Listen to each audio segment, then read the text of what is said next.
So we've come to Maine to cover that cool ice disc that's in the river that was spinning but is no longer spinning. And the news director, Kathy Reynolds, who runs the CBS station here in Portland, Maine, said, hey, you should go by the animal shelter to see the dogs that have been brought here from Puerto Rico. And I remember with all the coverage we were doing, there were a lot of dogs being rescued from the island and taken to the Northeast. And I remember Maine being one of the places. So we decided to stop by and they said, come on in.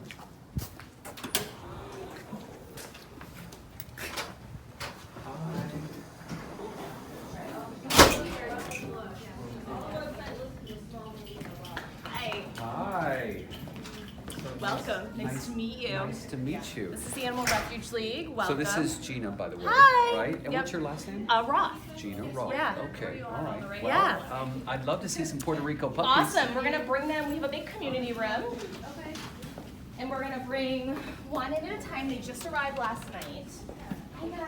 Hi. Girls, watch out. Excuse us. Hi. So this is a big community room. We're just going to bring one at a time. Okay. They arrived here last night. Oh, they just got here last night? Yeah. Oh, yeah. wow. So our team drives to Boston. Okay. And they meet an airplane at Logan Airport at about midnight. Okay.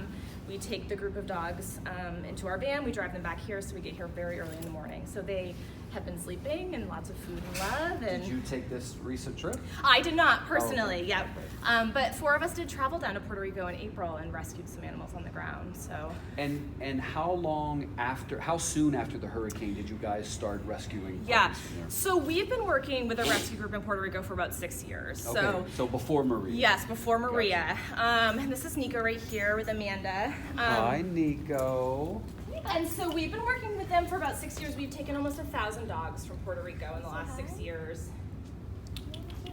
And since Maria, we've really tried to increase our support because it's more of a crisis down there post-Maria than it was before. So how many puppies would you say have come off the island since Maria? Probably about 400. 400. Yeah, Okay. to this shelter alone. And who is sort of your point of contact? Who's rounding them up, getting them ready? Yeah, we work with a rescue group based on the island called Al Sato Rescue. Oh yeah, talk to them. Yes, Yes.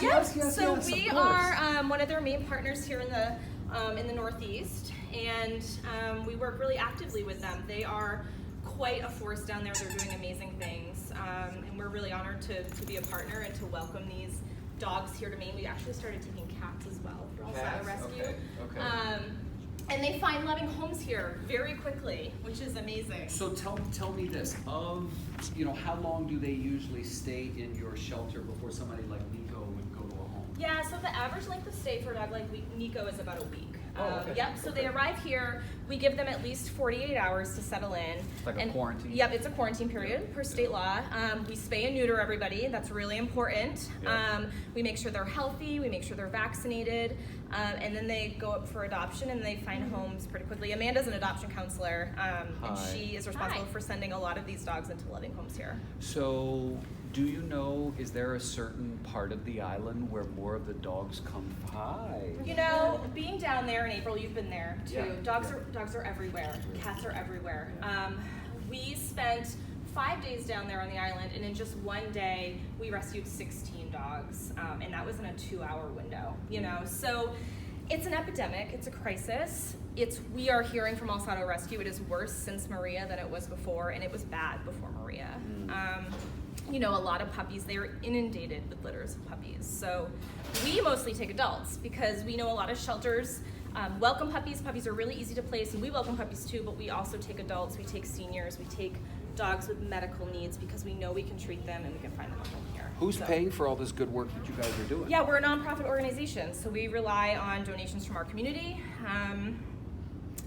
We're a life-saving organization, and our priority is, first and foremost to this great state of Maine, but we know a partner like Al Sato Rescue really needs the support that we can provide, and we have so many adopters in this community ready and willing and able to open their homes to dogs like this. So. And how did you partner up with, and her name, it starts with Twig. It's yes. Edie and Twig. Yep, Yes, they are Edie's who I've interviewed. Yes, she's based in Puerto Rico. Twig is based here in the Northeast, and they really run the show together. It's quite logistical, getting the flights booked and the dogs over, but But what a success to be able to partner. I mean, it's one thing to say, I want to do good and get dogs to a good place. It's another thing to have an operation like this set up. I mean, you guys are it looks like a fairly brand new, it looks like a fairly brand new, well-run facility. Yep. You're like the city facility, right? So in Maine, shelters are nonprofit organizations. So we work with towns and cities around us, but we're not government run. Okay. So we're a standalone nonprofit organization.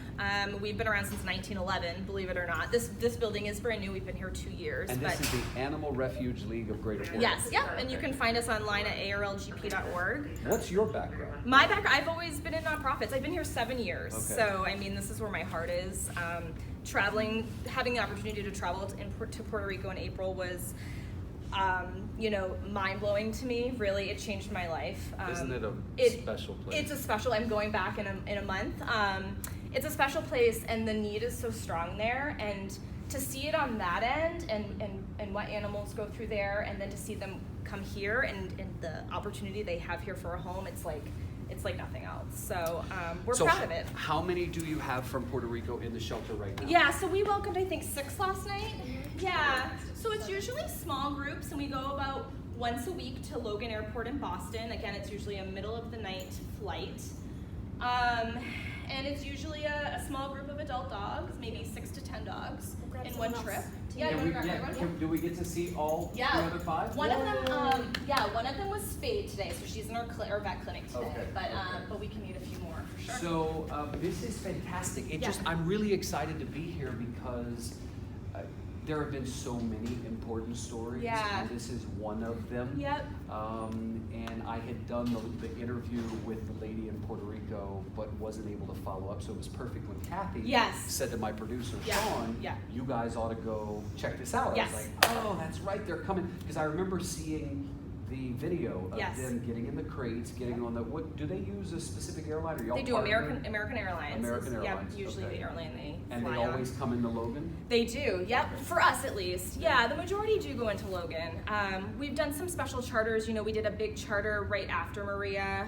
It was, I think, 190 dogs flew into Worcester, and multiple shelters responded and divided them and took them. So, the need continues. Let me ask a question that may be ignorant. I've never been in your shoes Yeah. sort of rescuing dogs. How do you make sure when you go that a dog that looks like it's a stray doesn't belong to an owner who's just 4 doors down? Yeah, so what happens on the Puerto Rico end is the rescue group, it's really a network of foster homes and a network of rescuers. So what they're looking for are moms who have just given birth on the beaches, on the streets. They're looking for pets that have been abandoned on what are called dumping sites. So there are dumping sites in Puerto Rico where people often go and just kind of let their dogs go. Have you been to one of those? We did go to one of those in Puerto Rico. Where was that? Right on the beach, and I can't remember the town. And next to it, adjacent to it, is a field of feral dogs. Probably 100 feral dogs. So, she's hiddling. Let's see. Yeah. Oh. All right, we're gonna grab Kathleen's. She had some obligations. That's all right. Yeah. That's all right. So, All Sado on their end really does the homework to make sure that these animals aren't, family members, but it's usually quite obvious to them. Yeah. It really is. And they also work with families. Oh, you can come in. Yeah. They also work with families who might have an unaltered animal and an unexpected litter, and they'll work to get the litter into their system too, and into partner shelters. Right. So. And who is this? This is Leilani. Leilani. 6 years old. So Okay. A little older. All right. She's very happy to see me. Yes. Leilani. Want to let her run around? We can shut this door and let her off leash. Hi. She seemed like she might be interested in sports. Do y'all allow them to play together? It depends. So right now they're still in that quarantine period. So for that 48 hours, we keep them separate, but they get lots of, A phone call came in and cut it, so I just started. Oh yeah, a new keep one. going. Yeah, that's fine. Girls got to do what a girl's got to do. And a lot of these dogs have been living on their own outdoors for some time, so potty training is not abnormal. That's usually a need for these animals. Sure. Do you see some people coming in here who find out that the dog's from Puerto Rico, they know the history, and that becomes like an even more passionate reason for them to take that dog? Absolutely. And the thing that we all say about Satos is they're usually so well socialized because they're used to so many different people, so many different animals, that they're really wonderful pets. They're wonderful companions. And Sato means? Dog, street dog. That's what Puerto Ricans call stray street dogs, Satos. And so, they have kind of a fan club here, which is really wonderful to see. Huh. Hi. And the local press, I assume Kathy, who Yep. runs the CBS Yep. station here, Yep. who is a volunteer. Yes, consul. she's a foster. I assume Yep. they've done a story. They've done a lot of stories. They Yeah. actually even followed us to Worcester to pick up those Oh, that good. charter of 200. So they Oh, came down good. with us, filmed the whole thing. So yeah, this community, adopters, supporters, media, they all really support this life-saving partnership. Can we go in the area and just see the remaining 4? Yeah. Hi. Hi, Pat. Oh, nice. Thank you so much for telling the story. Absolutely. And thanks for all your work in Puerto Rico. It warms her heart as being a frontline lifesaver. We are inspired by your reporting, and it really keeps us motivated to keep saving as many as we can. Look, it means the world to me, and what excites me is being able to come here and show what you guys are doing, right? Because it's one thing to show the devastation, it's another thing to say, now here's what's being done to fix it or help it. And that's you guys, that's you guys. This is the line, right? Yeah. So- We call ourselves a safety net, and that's really what we're doing for these But animals. your stories allow us to get upstream. Yeah. We feel like for so long we've been downstream, just like fighting this battle. So to have a national spokesperson, it's really, really important for them and for the folks who are on the front line doing the work to know. This is what good journalism is all about, in my opinion, so I'm just proud to be doing it. Amen, amen. So thank you. Very nice to meet you, Ms. Patsy. Thank you. All right, so we have 4 more. We have 4 more, and a couple What a might nice be a little facility, shy. too. Yeah, thanks. Yeah, the goal here was to really showcase the animals with lots of natural light and She's amazing. glass. You are So this is our small dog room. Wonderful. And so these guys aren't viewable to the public yet because they're not adoptable. Okay. So that's why they're in this But it's room. okay if we show them. Of course, Okay, yes. okay. Yep. This is Rodrigo. Oh, how cute and is he? He looks a little older, as you can Hi. tell. Hi, Oh. buddy. He's the shyest of the bunch so Yeah, far. and so what you'll see are different kind of personalities as Sure. well.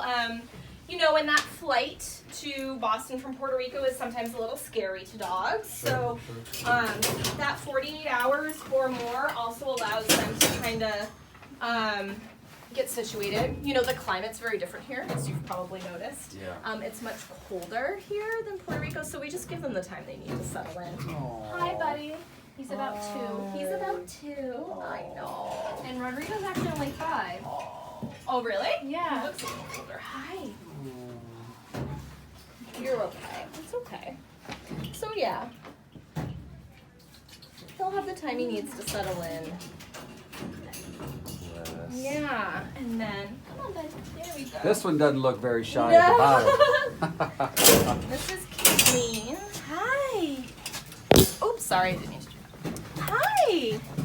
Sometimes the camera's a little intimidating. Little camera too. shy, maybe. Hi. So yeah, this was the group we welcomed last night, and again, we do this almost once a week when the Okay. temperatures permit. In the summertime, it's often too hot for animals to fly out of Puerto Rico, so they often see a large backup during the summer months, so we try to increase our trips in the fall and winter to help alleviate some of their foster system. Well, listen, I have to say, if this video in any way is able to, number 1, get the dogs adopted, or number 2, just spread the word of what you do, Yeah, right? Of what yeah. you do, and that it's available. It so is. Let's say this, if somebody on the Can you island, page Kathleen at 316, please? No, no Page problem. Kathleen at If 316. if somebody on the island Yep. knows an area where there is dogs, Yep. and wants to say, hey, you ought to know there's some strays in this area that might need your help, where should they go? Yes, All Sada Rescue is Okay. one of many rescue groups based on the island. Okay. So they're a great resource. We actually had a Mainer down in Puerto Rico this week reach out to us because she found dogs. So we paired her with a member of All Sada Rescue. So, stories like this really bring awareness to the crisis. And it is a crisis for people and animals in Puerto Rico right now. And we're proud to help, the animals come to Maine and find a new beginning here. And We talk so much about the people problems, and that's because they are dire and Yep. sometimes seem never unending. Yep. But this is also very important too, and I'm grateful for the opportunity to come in here, tell the story, see the dogs, and if we can help, let's do it. thank you so much. Very, So nice to meet you. very nice. Thank you. Very nice to meet you. Thank you very Thank much. you. Thank you. This has been great. You're a cutie. Yeah. You're a cutie. Bye, love. Yeah, Leilani, that's right. Yeah.